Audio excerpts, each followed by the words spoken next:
Estamos nesta caminhada, nessa série de mensagens, Minha Família no Altar. Minha Família no Altar. Eu estou muito empolgado com essa série de mensagens. Tem sido muito gostoso pregar aqui, falar sobre esse tema. E não sei nem se eu vou fazer mais a palestra para casais que eu ia fazer no meio do ano, porque a gente já está falando tanto sobre família aqui nas sextas-feiras. Mas vamos ver, estou pensando aí, vamos ver o que vai acontecer. Veio no meu coração, pessoal, falar sobre a família de Noé. E eu determinei no meu coração, vou falar sobre a família de Noé. E quando comecei a preparar as minhas anotações, uma das primeiras coisas que me vem à mente é: que título darei a essa mensagem? Que título darei a essa palavra? E o título que me veio à mente foi A Fantástica Família de Noé. A Fantástica Família de Noé. Acho esse título muito apropriado, porque quando a gente vai para a Bíblia, para as Escrituras, e a gente vê toda a trajetória de Noé, desde o seu chamado por Deus, até o dia que ele sai da arca, e algumas coisas acontecem depois, a gente encontra a história de uma família, uma história extraordinária. Eu convido você a abrir sua Bíblia em Gênesis capítulo 6, primeiro livro da Bíblia, está bem fácil de achar, você não vai nem precisar usar o índice. Gênesis capítulo 6,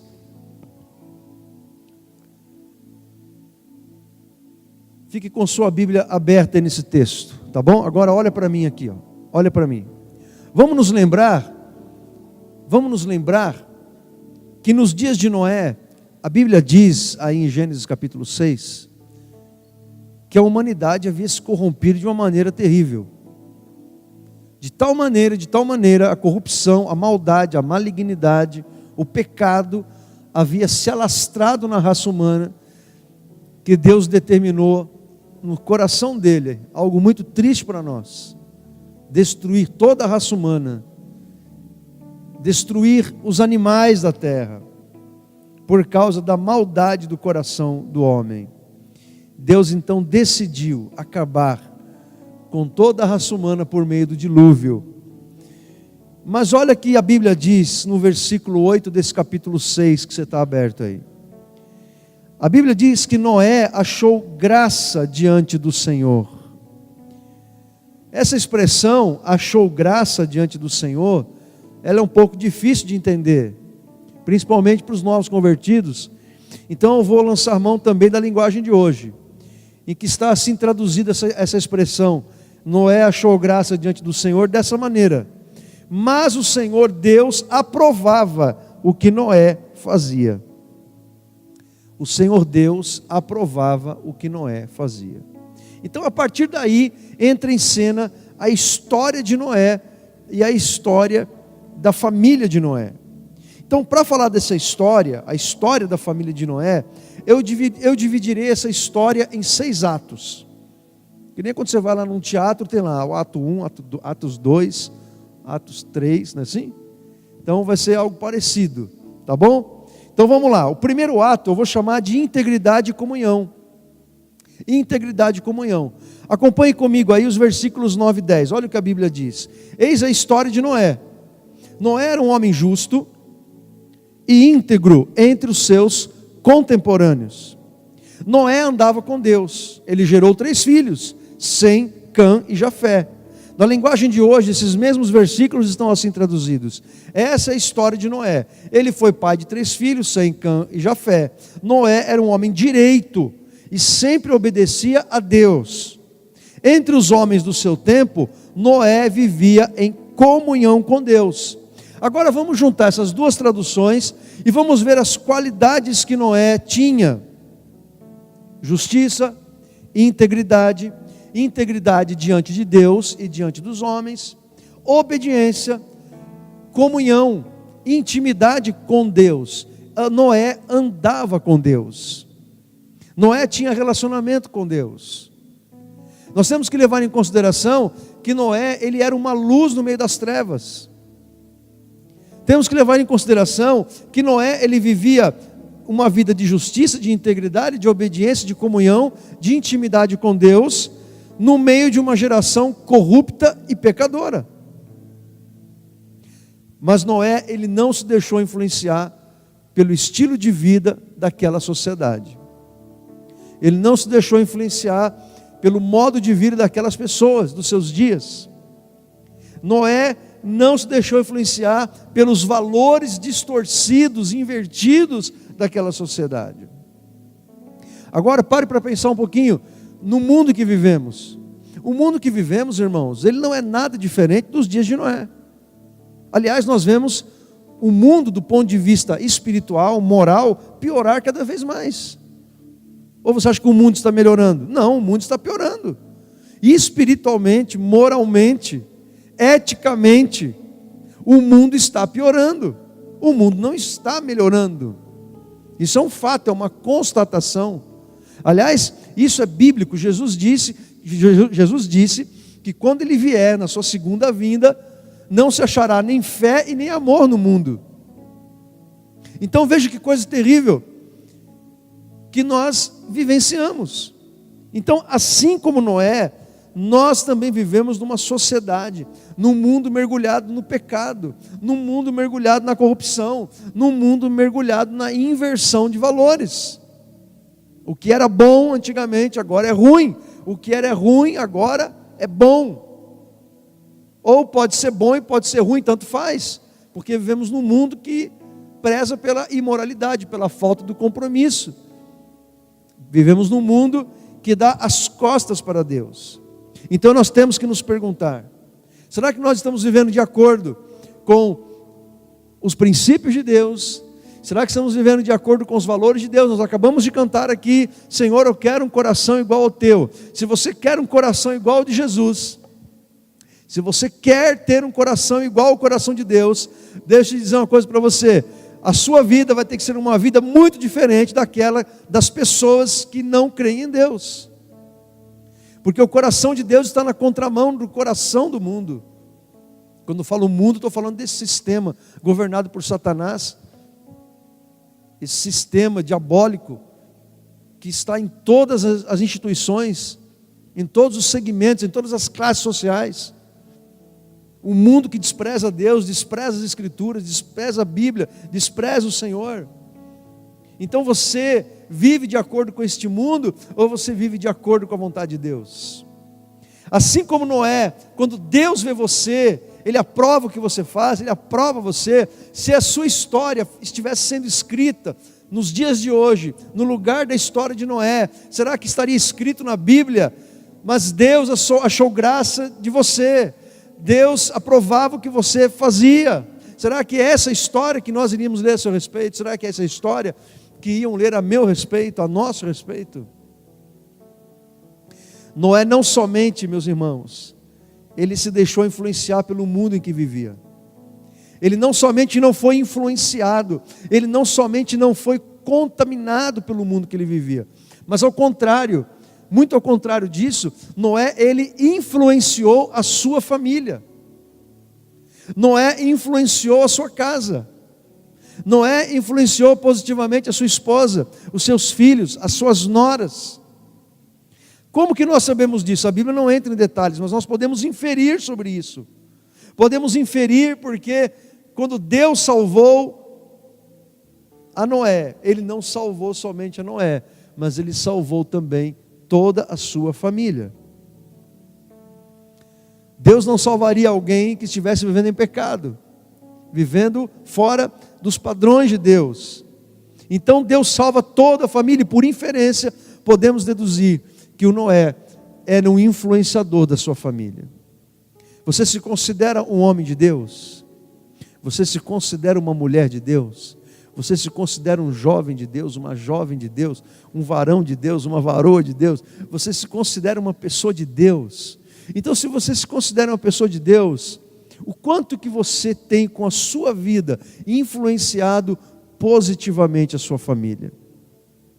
Eu não estou querendo dizer aqui que porque você é crente, que porque você é cristão, todos da sua família vão ter que se converter. Eu não estou dizendo isso. Mas alguma influência você tem que estar exercendo na sua família. Alguma coisa tem que acontecer na sua casa quando você chega. Alguma coisa tem que acontecer quando você entra na sala. Alguma coisa tem que acontecer quando você entra na cozinha. Alguma coisa tem que acontecer na sua casa quando você entra a porta dentro. As pessoas que estão lá, que não conhecem a Deus, o que elas pensam? Elas respeitam você? Elas passaram a respeitar você? Elas passaram a acreditar na fé que você professa? Ou elas acham que você está apenas representando uma coisa que você não é, que você não vive? Então, como que nós temos vivido dentro da nossa casa? Noé, com certeza, era um homem que influenciou a sua geração. Ele influenciou a sua casa. Noé era um homem de integridade e de comunhão com Deus. O segundo ato dessa história, eu vou chamar de missão. Vamos lá, aqui no capítulo 6, nos versículos 13 e 14. Diz assim: Deus disse a Noé: resolvi acabar com todos os seres humanos.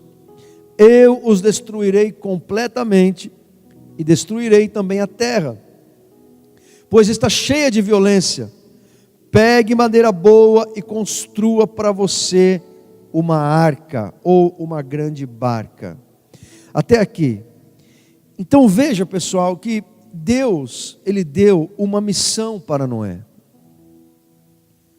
Deus deu uma missão para Noé e a sua família. E quando a gente fala de missão, a gente está falando de propósito de vida. Quando a gente fala de missão, a gente está falando de missão de vida. Você sabe qual é a sua missão de vida? Você já elaborou uma missão de vida pessoal? Mas eu não quero falar de missão de vida pessoal, eu quero expandir isso para a missão que Deus tem para cada família. Deus tem uma missão para a sua família, você sabia disso? Deus deu uma missão para a família de Noé. A missão que Deus havia dado para a família de Noé, naquela circunstância, era construir uma arca, porque um dilúvio viria. E quando nós olhamos para nós hoje em Cristo, porque naquela época Jesus não tinha vindo, mas agora Jesus veio, Ele morreu pelos nossos pecados, Ele morreu no nosso lugar, Ele morreu a nossa morte, para vivermos a sua vida. Em Cristo, Deus tem uma missão para você e para a sua família. Em Jesus Cristo, Deus tem uma missão para você e sua casa. E a missão que Deus tem para você e para a sua casa é que você e sua casa vivam, existam para honrar a Deus, para obedecer a Deus, para viver para a glória de Deus, para obedecer a Deus, para adorar a Deus, para servir a Deus. Eu acho muito lindo quando eu vejo famílias inteiras vindo à casa de Deus, servir ao Senhor. As crianças andando aqui, correndo em volta desse lugar onde a palavra é pregada, louvores são entoados. Isso é lindo de ver. Então Deus, Ele tem uma missão para nós. Deus tem uma missão para você. Deus tem uma missão para a sua família. Talvez nem todos da sua casa tenham sido salvos ainda, lá onde você mora. Mas o importante é que você compreenda qual é a sua missão, e você seja fiel a essa missão que Deus te deu. Essa missão é você ser luz onde você está, é você ser sal, é você influenciar, como eu já disse lá atrás. Você sabia que Deus, Ele tem uma aliança conosco? Deus fez uma aliança com Noé. Veja os versículos 17 e 18. Ele disse assim para o Noé: eu vou mandar um dilúvio para cobrir a terra, a fim de destruir tudo que tem vida, tudo que há na terra morrerá. Aí olha só o que Deus disse para Noé: mas com você eu vou fazer uma aliança. Mas com você eu vou fazer uma aliança. Portanto, entre na arca e leve com você a sua mulher, os seus filhos e as suas noras. Irmãos, isso é lindo, porque quando olhamos para a nossa vida, quando vamos para a Bíblia, nós descobrimos que a aliança que Deus tem conosco hoje em Jesus Cristo, pelo sangue de Jesus, é uma aliança muito maior, é uma aliança superior, é uma aliança melhor. Veja, Deus fez uma aliança com Noé e sua família, Deus tem uma aliança com você, uma aliança superior pelo sangue de Jesus. Isso é motivo para você comemorar, é motivo para você glorificar a Deus. O terceiro ato dessa história, eu vou chamar de unidade. Veja comigo o versículo 22. O versículo 22 diz que Noé, ele fez tudo conforme Deus havia mandado. Vou ler novamente. E Noé fez tudo conforme Deus havia mandado. Você sabe quantos anos o Noé levou para construir essa arca? Aproximadamente uns 120 anos. Alguns calculam um pouco menos, mas deu aí um pouco mais de 100 anos. Dá para você imaginar Noé construindo aquela arca sozinho? Impossível. É óbvio que Noé não construiu aquela arca sozinho. Nem que se ele levasse 1000 anos para construir. Ele precisou de ajuda. Porque aquela arca, segundo Gênesis capítulo 6, versículos 14 ao 16, aquela arca possuía 160 metros de comprimento, mais de 26 metros de largura e 16 metros de altura. Alguns acreditam que aquela arca podia comportar mais de 7.000 animais. Imagine o trabalho que deu para construir aquela arca. Um imenso trabalho. Por isso que nós podemos dizer que ele contou com a ajuda dos seus filhos. Agora você imagine Noé, tentando convencer os filhos de que Deus tinha falado com ele. Os filhos precisavam acreditar que o dilúvio viria, que aquilo era uma verdade, que aquilo era uma realidade. Mas o fato é que o Noé certamente convenceu os seus filhos. Os seus filhos acreditaram que o seu pai era um homem de Deus.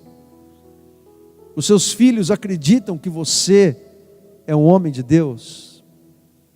Os seus filhos acreditam que Deus fala com você. Os seus filhos acreditam que você é uma mulher de Deus. Os seus filhos acreditam que Deus fala com você. Por isso que o Noé, ele deve ter tido algumas qualidades. Eu fico imaginando que ele precisou ter algumas qualidades para envolver os seus filhos e fazer com que eles tivessem comprometimento com aquele projeto, que levou mais de 100 anos. Os homens naquela época viviam 500, 600, 700 anos. Então, o Noé, ele teve que ter primeiro liderança familiar. Ele teve que ser um líder. O fato de você ser um pai, você ser uma mãe, não significa que você está liderando a sua casa. Imagine que um ET venha do universo, eu não acredito em ET, tá gente? É só uma brincadeira, tá? ETs não existem. Ok? Mas imagine, hipoteticamente, um ET chega lá na sua casa, bate a porta da sua casa, aí seu filho abre a porta, aí tem lá um anãozinho verdinho de antenas, e o ET pergunta assim para o seu filho: eu quero falar com quem manda nessa casa. O que o seu filho vai responder? Quantos meninos dessa igreja vão dizer: quem manda nessa casa sou eu? É eu que dito as regras, é eu que dito as normas aqui. Noé, ele teve que ter liderança. Ele era o grande líder daquele projeto. Ele teve que ter também autoridade amorosa, não autoritarismo.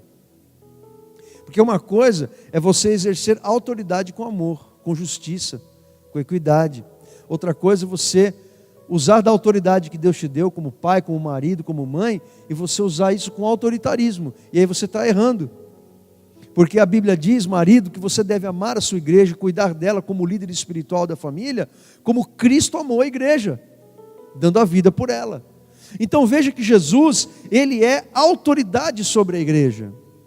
Jesus, ele é autoridade sobre a sua noiva, sobre a sua esposa, que é a igreja. Jesus exerce autoridade, mas sem autoritarismo. Jesus, ele não obriga a sua noiva a amá-lo. A sua noiva, a igreja, o ama voluntariamente. Então é assim que nós, maridos, pais, devemos exercer a nossa liderança. Uma liderança amorosa, não por imposição. Alguém que sabe exercer liderança, isso em qualquer lugar, não é só dentro de casa não, é no trabalho, se você exerce, se você tem um cargo de chefia, de gerência, lá onde você trabalha, se você é um líder nato, você não precisa bater a mão na mesa, gritar alto e dizer: quem manda aqui sou eu. Se você está precisando fazer isso para impor sua autoridade, tem alguma coisa de errado, não nos seus liderados, tem alguma coisa de errado com a tua liderança. Porque o líder que é um líder, ele consegue influenciar os seus liderados, sem precisar gritar, sem precisar fazer escarcéu, sem precisar tratar mal as outras pessoas.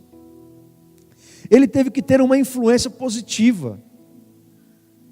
Então ele conseguiu, o Noé, fazer com que os seus filhos estivessem comprometidos com aquele projeto divino. Uma das maiores glórias para um pai, para uma mãe que ama Deus, é fazer com que os seus filhos estejam comprometidos com o projeto divino. Você tem conseguido fazer com que os seus filhos estejam comprometidos com o projeto divino, com o projeto que Deus tem para vocês?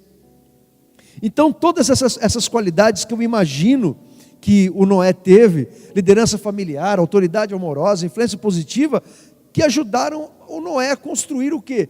A unidade familiar. Unidade entre ele, Noé, e a sua esposa. Porque a sua esposa teve que comprar aquele negócio ali. A sua esposa teve que acreditar naquele negócio.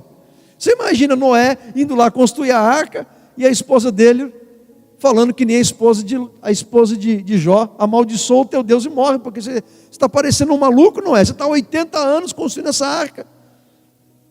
Você não acha que você está meio biruta, não? Você não está faltando um parafuso na sua cabeça? Será que você ouviu Deus falar com você mesmo? Certamente o Noé não teria conseguido, mas a mulher dele acreditava nele. Por isso que ele foi até o fim. Os seus filhos acreditavam nele. A unidade que ele precisava para cumprir a missão dada por Deus. Há unidade na sua família? Responde aí para você mesmo. Há cooperação entre os membros da sua família? Certamente a sua família não é uma família perfeita. Eu vou falar disso já já. Certamente você não é um pai perfeito, uma mãe perfeita, um filho perfeito. Mas há cooperação entre vocês lá em casa? Há cooperação? Há unidade? Há trabalho em conjunto? Porque se não há nada disso, o que você pode fazer para começar a construir essa unidade? Para de ficar culpando os outros. Para de ficar culpando seu filho, seu marido, seu pai, sua mãe, o vizinho, o pastor da igreja, o Lula, o Temer. Para de ficar culpando os outros. O que você pode fazer lá na sua casa para que você seja esse cooperador, esse construtor da unidade da sua família? O que você pode fazer? O quarto ato dessa mensagem eu vou chamar de convivência com a família estendida. Vai lá para o capítulo 7, lá no versículo 7.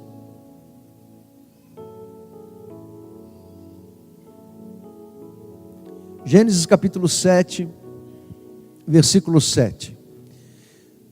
Diz esse texto que Noé tinha 600 anos de idade, quando as águas do dilúvio inundaram a terra.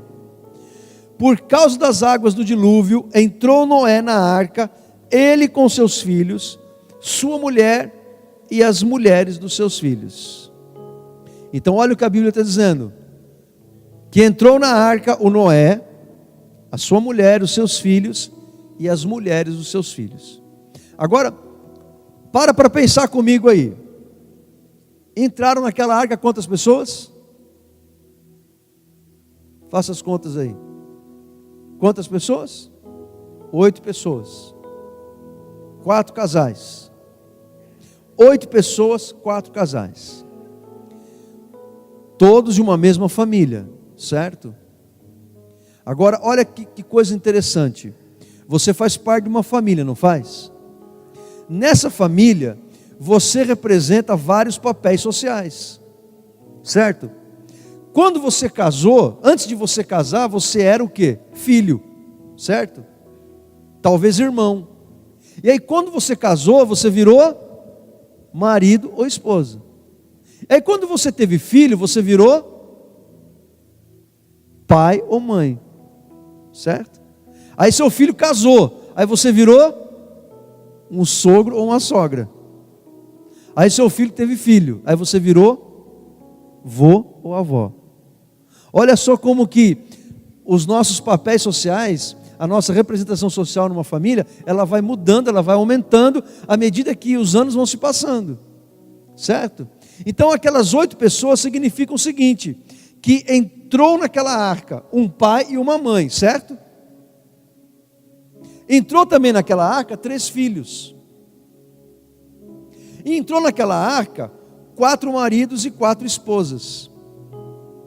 Entrou naquela arca um sogro e uma sogra. Entrou naquela arca 3 noras. E entrou naquela arca 3 cunhados e 3 cunhadas. No total, 6 cunhados, fora se a gente for falar de concunhado, vai dar mais alguma coisa aí.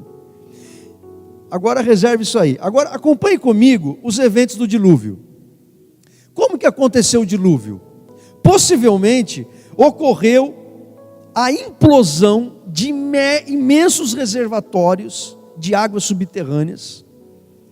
Deus deve ter mandado maremoto, terremoto, que produziu ondas gigantescas em séries, que inundou toda a face da terra e matou todos os animais terrestres e todos os habitantes da terra, humanos, exceto a família de Noé. Chuvas torrenciais caíram sobre a terra por 40 dias, segundo Gênesis capítulo 7, 11 e 12. 40 dias, 40 noites de chuva sem parar. Depois de 150 dias, a água começou a baixar. A arca repousou numa das montanhas de Ararat, na Armênia, a 800 quilômetros de onde a arca saiu quando começou o dilúvio. A terra enxugou e Noé desembarcou da arca 377 dias depois de ter iniciado o dilúvio. 377 dias, um pouco mais de um ano, eles saíram da arca. Como que você acha que foi a convivência entre aquelas pessoas? Pais, filhos, maridos, esposas, sogros, sogra, cunhados, cunhadas, dentro daquela arca, durante 377 dias. Como que você acha que foi aquela convivência? Imagine você morando com a sua sogra durante um ano dentro de uma arca. Se coloque nessa situação, irmão. Como que seria para você viver confinado por 377 dias numa arca com o seu sogro, com sua sogra, com o seu genro, com seus cunhados, com suas cunhadas? Como que seria esse negócio? Fala para mim. Você consegue imaginar? Hein? Tudo bem que a arca era bem grande, mas uma hora ou outra você vai esbarrar entre um macaco e outro, uma girafa e outro, um hipopótamo e outro, você vai dar uma esbarrada num cunhado lá, num genro, numa nora. Uma hora você vai ter que encontrar com ele, com alguém. Vocês vão ter que administrar aquela bicharada toda. Recolher fezes de animal e cuidar daquele bando todo. Então, vocês imaginem, a Bíblia não diz como foi essa convivência, mas com certeza, durante aquele um pouco mais de um ano, não ocorreu tudo perfeitamente bem, as 1000 maravilhas, é óbvio que não ocorreu. Aliás, era uma situação nova para todos eles. Eles nunca haviam morado numa arca. Era a primeira vez, com um monte de animal. Então veja, como que seria essa sua convivência? Você consegue imaginar? Deixa eu falar uma coisa para você. Quando você se casou, você não se casou com o seu sogro, você não se casou com a sua sogra, você não se casou com seus cunhados, você não se casou com seus sobrinhos. Mas essa turma toda faz parte do pacote. Não tem como você se livrar dessa turma. Não tem jeito. Quando você se casou, você entrou numa espécie de arca familiar. Quando você se casou, você entrou dentro de uma arca familiar. Era como naquele dia do dilúvio, que Deus falou para Moisés: entra na arca. No dia que você estava casando com o teu marido e com a tua esposa, Deus estava falando para você: entra na arca. Só que você não ouviu. Mas Deus estava falando para você: entra na arca. E você passou a fazer parte dessa arca familiar. Eu não sei como que está a sua arca familiar, a família estendida. Sabe, meu querido, você não pode excluir a família estendida por completo da sua vida. Eu sei que cada história aqui é uma história diferente da outra. Eu sei que de repente haja pessoas aqui que têm uma história de conflito com a família do marido ou da esposa. Agora, você acha que Deus se agrada disso? Porque nessas questões de conflitos familiares, elas são questões muito graves, muito sérias. E normalmente a pessoa sempre acha que ela está com a razão. Se a gente parar para conversar com qualquer um de vocês aqui, que tem problema com o sogro, com o sogra, com o cunhado, com a cunhada, todos vocês vão dizer: não, o problema é o outro. O problema é o meu sogro, o problema é a minha sogra, o problema é o meu marido, o problema é a minha esposa. A gente não é capaz de olhar para nós mesmos e parar para pensar e fazer a seguinte pergunta: onde será que eu errei? Onde será que eu tenho errado? Onde que eu tenho sido orgulhoso? Onde que eu tenho sido soberbo? Onde foi que eu faltei com paciência? Onde foi que eu faltei com respeito? Será que você é capaz de fazer uma autoanálise agora aí com você mesmo? Será que você é capaz de pedir para Deus, como Davi pediu no Salmo 139, Senhor, sonda o meu coração e vê se tem algo errado dentro de mim aí, ó. Me ajuda a enxergar, Senhor, onde foi que eu errei com a família do meu marido, com a família da minha esposa? Como é a sua convivência com a família estendida? É uma convivência caracterizada pela paz, pelo entendimento, pelo respeito? Você não é obrigado a gostar do cunhado, você não é obrigado a gostar da cunhada, você não é obrigado a gostar de X ou de Y, mas você tem que viver uma convivência no mínimo respeitosa. Você tem que, no mínimo, amar com o amor de Cristo, como cristão que você é. Ou é uma convivência caracterizada por conflitos, brigas, desrespeito, ameaças, distanciamento? Gente, eu conheço pessoas que romperam com a família porque o marido ou a esposa não frequentam a família dela. Você acha que Deus se agrada do negócio desse, irmãos? De jeito nenhum. A pessoa não participa de almoço, de festa, de comemoração, porque o marido não vem.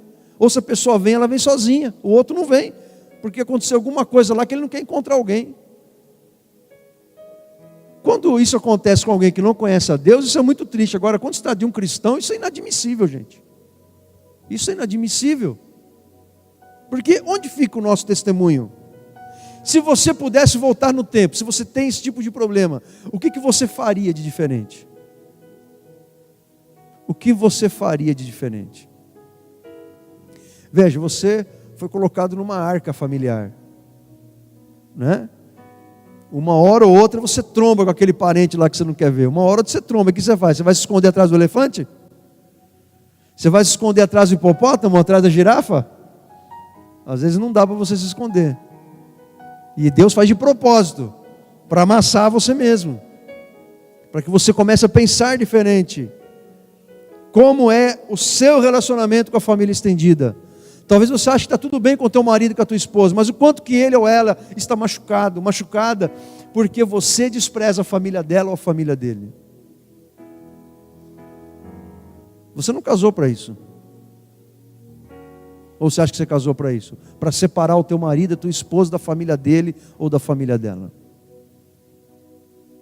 Isso é algo muito sério. Casamento, irmãos, é verdade, é deixar pai e mãe. É verdade. Você casou para ter a sua vida. Você casou e agora a tua prioridade é a tua mulher, é o teu marido. Não são mais a sua família nem a família dela. Vocês são a prioridade um do outro. Mas isso não significa que você vai desprezar que você não vai conviver, que você vai esquecer, que você vai abandonar a família um ou do outro. A Bíblia não diz isso. Ao contrário, a Bíblia diz que você deve cuidar da sua mãe quando ela vier envelhecer. A Bíblia diz que você tem que honrar o seu pai e sua mãe. Ok? O quinto ato dessa história eu vou chamar de recomeço. Recomeçar depois da crise. Gênesis capítulo 7, versículo 21, relata que com o dilúvio morreram todos os seres vivos da terra, incluindo os seres humanos. Obviamente, exceto os animais aquáticos, porque os peixinhos continuaram vivos, que vivem dentro da água, certo? E os seres humanos, família de Noé, que estavam dentro da arca. Agora vamos lá para o capítulo 8, versículos 15 e 16. Veja lá comigo.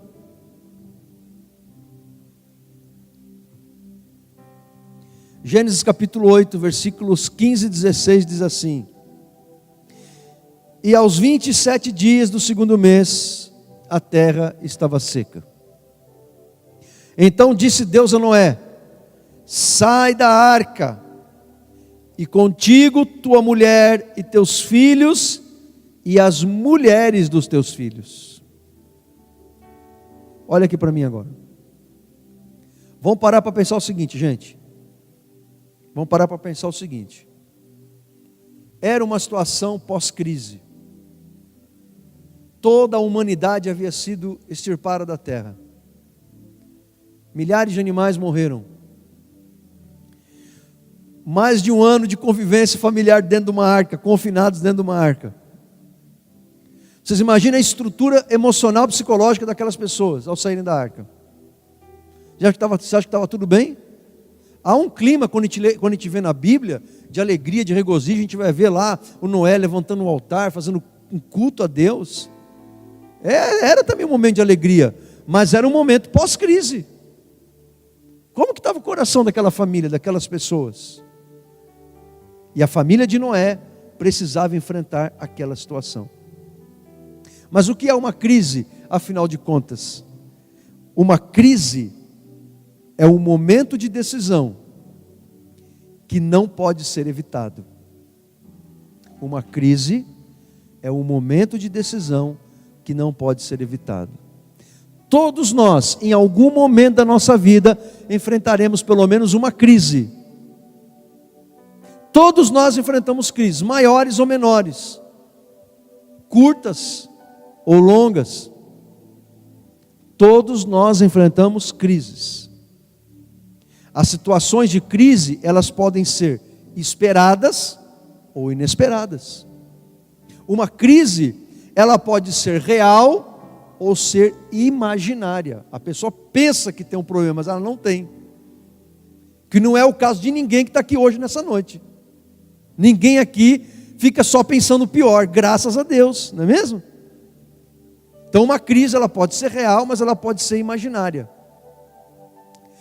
As crises reais são como a morte de um ente querido, um luto. Pode ser a perda de algo importante, como o emprego ou a saúde. Uma crise real. Uma crise, ela pode ser uma crise em potencial. Por exemplo, você tem alguém enfermo no hospital, os médicos já desenganaram. É uma crise presente, mas que vai aumentar, porque aquela pessoa vai morrer. A expectativa de que o pior aconteça. As crises representam perigo. Por que as crises representam perigo? Para nós, para todos nós. Quando você enfrenta uma crise, a crise ela sinaliza para você perigo. Sinaliza para você ameaça. Sinaliza para você a perda de algo importante. Por que uma crise representa perigo, ameaça? Porque uma crise interrompe o curso normal da vida. Todos nós aqui temos uma rotina de vida, um estilo de vida. É assim com todo mundo. A sua vida, dificilmente ela muda de um dia para o outro. Se a sua vida muda de um dia para o outro, é porque você está enfrentando alguma crise. Nós temos aquela rotina, de casa para o trabalho, do trabalho para casa, da casa para a igreja. Final de semana você almoça na casa de alguém, do seu pai, da sua mãe, alguém vem comer na sua casa. E aquela rotina. Então nós nos acostumamos com essa rotina. Quando uma crise se instala, a crise ela muda essa rotina. Ela interrompe o curso normal da vida. Um desemprego, uma morte, uma doença, um luto, uma traição, um abandono, um divórcio. Uma crise interrompe o curso normal da nossa vida. E ameaça nos esmagar emocionalmente. É por isso que os salmistas, eles, quando escreviam os salmos, eles não tinham medo ou vergonha de expor seus sentimentos diante das crises. Parece que isso hoje é pecado no meio dos cristãos, o que é uma coisa absurda. O crente não pode falar que está triste, não, irmão, está amarrado essa tristeza aí, vamos nos alegrar no Senhor. Isso, vai falar para alguém que descobriu que tem um câncer? Vai falar isso para alguém que acabou de enterrar uma mãe ou um filho? Vai falar isso para alguém que acabou de perder um emprego aos 60 anos de idade? E não tem estudo? Os salmistas, quando enfrentavam uma crise, eles expunham, colocavam para fora os seus sentimentos mais humanos. E nós somos assim. Eu, quando vou visitar minha sogra, a dona Zilmar, eu falo para ela: fala, dona Zilmar, o que a senhora está sentindo? Põe para fora aí. Aí ela começa a chorar, aí sempre tem um infeliz no quarto que fala: não está amarrado, não está amarrado, vai dar tudo certo. Eu falo: deixa a mulher chorar, deixa ela pôr para fora, que tá assim. Vai ficar você lá 3 meses no hospital, deitado numa cama, ver se é bom, né? Tem um ditado que diz assim, vocês nunca ouviram esse ditado, escrevam aí: pimenta no olho dos outros é refresco. Vocês nunca ouviram esse ditado, né? Então a crise é isso. Mas as crises podem ser e trazer grandes oportunidades. Você sabia disso? Quando você enfrenta uma crise ela pode te trazer uma grande oportunidade. Uma crise pode ser uma grande oportunidade. Oportunidade de você efetuar mudanças na sua vida. Oportunidade de você amadurecer a sua personalidade, você se tornar uma pessoa melhor, uma pessoa mais forte. Oportunidade de você aprender a reagir melhor diante das dificuldades. Quando você enfrenta uma crise, passa pela crise e sai da crise, você pode ter certo de uma coisa: você vai sair, ou você sai uma pessoa melhor. Impossível alguém sair de uma crise, ultrapassar a crise, vencer a crise e sair a mesma pessoa. Impossível. Você vai sair uma pessoa melhor, você vai sair uma pessoa mais experimentada. Uma crise é a oportunidade de você desenvolver o quê? Humildade. Porque durante a crise, você aprende que você necessita de Deus e das outras pessoas. Uma crise é uma oportunidade de você ter experiências com o amor de Deus, experiências com o cuidado de Deus, experiências com o poder de Deus, experiências com a providência de Deus. Porque no momento da crise, que Deus manifesta o seu poder, te toma pelo colo, sara suas feridas, supre as suas necessidades e atravessa com você a fornalha ardente. Amém? Uma crise, ela é oportunidade. Quem sabe, nesse exato momento da sua vida, você está vivenciando um momento pós-crise. Quem sabe? Você enfrentou uma crise, você está sacudindo a poeira, você está saindo da arca, uma crise que bagunçou a sua vida, uma crise que bagunçou a vida da sua família, ou de quem ficou com você. Porque às vezes a crise é na família, a família se divide, um divórcio, uma separação, ou um filho que você não queria foi morar com outra pessoa. Quem sabe uma crise, você está saindo dessa crise, mas assim como Noé, você precisa sair da arca. Assim como Noé, você precisa continuar. Assim como Noé, você precisa seguir em frente. Assim como Noé, você precisa recomeçar. Assim como Noé, você precisa reorganizar a sua vida depois do dilúvio, da tempestade que atingiu a sua vida. Talvez o dilúvio tenha levado pessoas queridas de Moisés, da família de Moisés. Pense nas... Falei Moisés? Noé. Quantas vezes eu falei Moisés nessa mensagem, vocês não me falaram nada? Só 2. Vocês estão atentos, hein? Vocês imaginem nos pais, nos irmãos das noras de Noé, amigos daquela gente, outros parentes que foram levados pelo dilúvio. Vocês acham que eles não choraram a morte daquelas pessoas? Descrentes que não creram que o dilúvio viria. Mas certamente essas mortes foram sentidas. Mas eles tiveram que seguir em frente. Quem sabe quantos rompimentos você teve que fazer na sua vida. Mas você tem que seguir em frente. Você tem que continuar.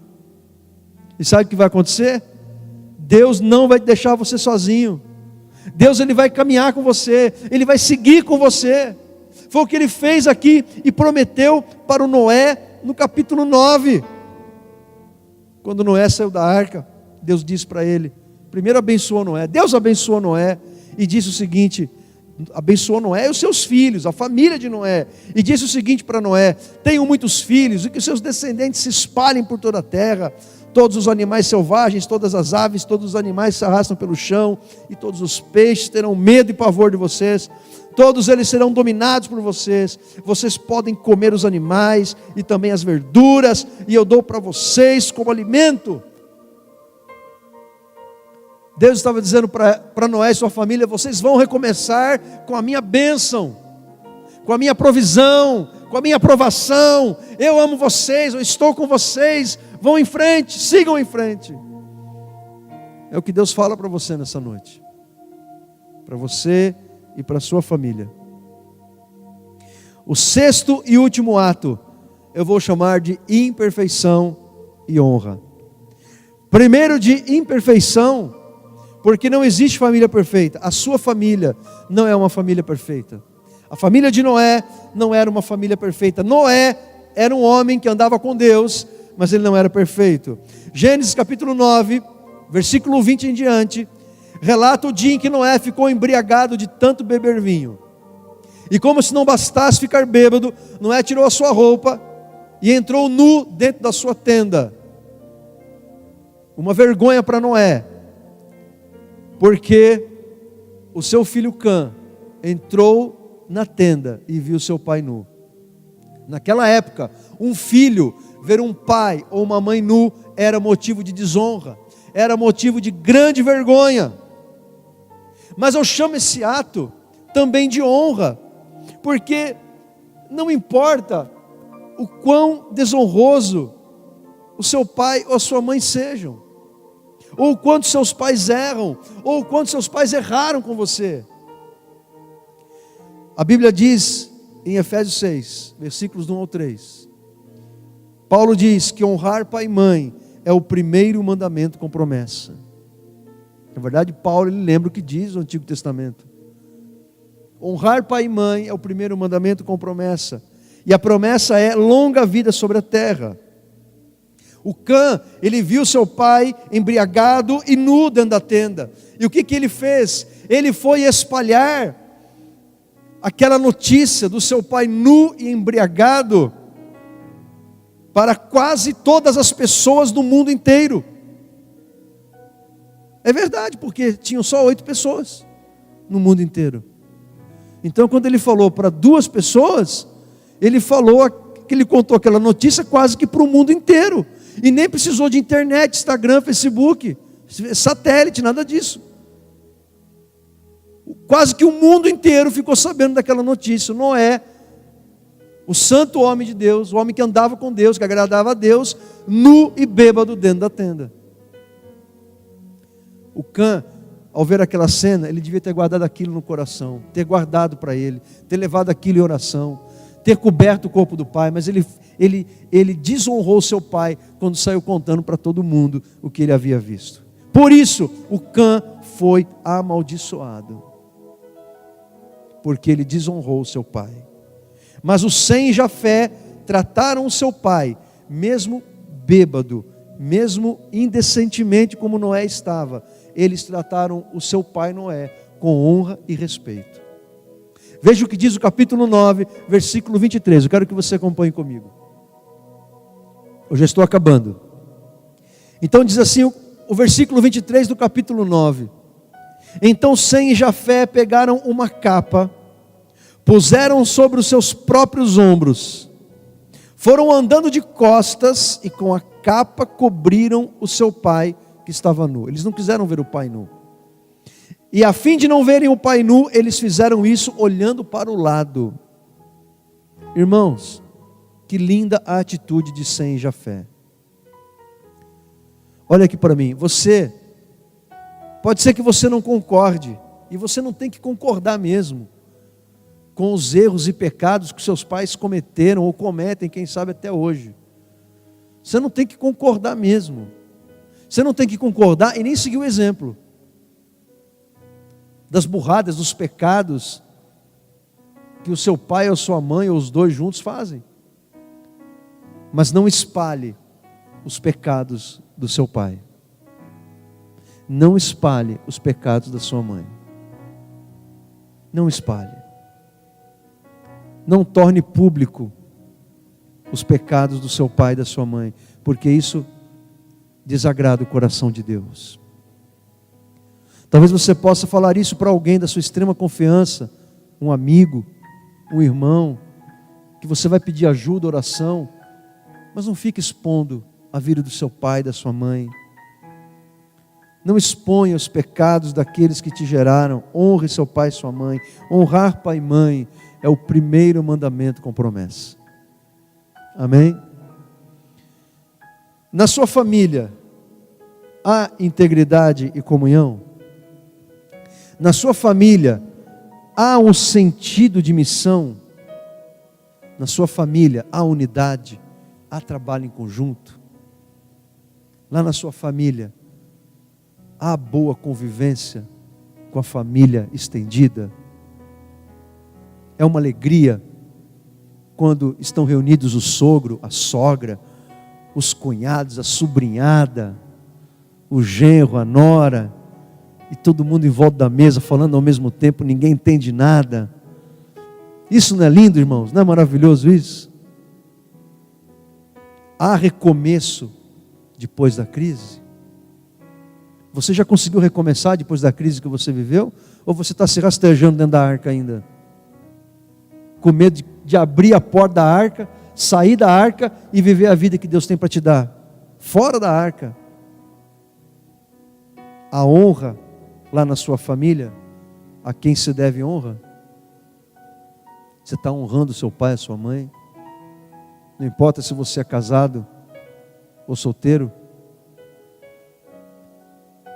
Convido você a fechar os teus olhos.